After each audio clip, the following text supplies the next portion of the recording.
David Usher, thank you so much for being here. Oh, I'm happy to. Thank you so much. Every time we say we're going to see each other, every year we say that and we never do, but I know. this is for a good cause. This is our meeting spot. Exactly. I heard you talk a few days ago and I was in shock. What I learned was not music to my ears. Can you tell me about it? Well, I run a creative studio called the Human Impact Lab, and we work at the intersection of art, technology, and data, and really trying to bring modern storytellers, the artists, the designers, game developers, interactive programmers, to reimagine the story of climate change. And so, when you research the idea of 2 degrees, if the global temperature, average global temperature reaches 2 degrees, that's when things start to get very difficult for the Earth and for the humans living on the Earth. But if you look online, there's a lot what happens at 2 degrees, but there's very little about when it's going to happen. And so my lab, we started looking at this problem, and we partnered with Dr. Damon Matthews, who's a climate scientist from Concordia University. And with a group of scientists, they calculated when 2 degrees is going to happen. And that's actually in 28 years. Exactly. We've built a projection clock, right? So it's being projected now all around the world. We have projections in many different countries, and it also lives online as an iframe, so it's being spread on different websites. So the idea is to put this concept of time into people's minds, so that's a new way to measure climate change. When you started working on the Countdown 2 Degree Climate Clock, how did your perspective change? It's a shock to realize that 2 degrees is that close, but what's even more shocking is that in order to prevent us from reaching it, all the change that we need to do have to happen within the next 5 to 10 years. If we don't do the change now, it's almost impossible to stop that inflection point, that accelerating curve.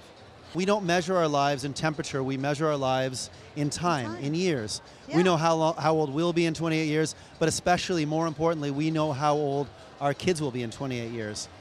But it's like announcing the Armageddon. What is going to happen? What 2 degrees represents is the place where it becomes much more difficult to stop all the terrible effects of climate change. We have to be realistic about where we are. And the first part of that is to start to quantify, make the metrics relatable. And the website it's quite fantastic because the message is scary, is awakening, and at the same time it's very poetic. You made it poetic. Thank you. Why is that so?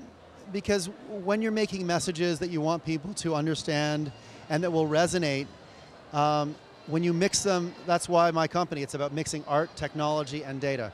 You can't just talk about data. You know, climate scientists have been talking about this the same way for 20 years. Right. We need to engage this new breed of storyteller to tell the story in new ways, innovative ways, to think about the problem and the solutions in different ways.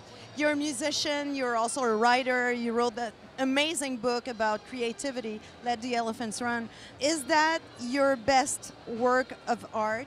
I'm proud of the book and I'm also proud of the clock, but as an artist, I think you always have to believe that your best work is ahead of you and you're in that desperate search. Because you're writing an album right now. I'm finishing a record right now, I'm working on a new book, but mostly what I'm working on is these social impact ideas. Yeah.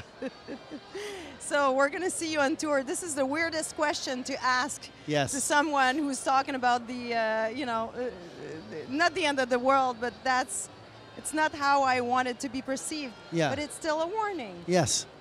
But you're still going to be on tour this summer.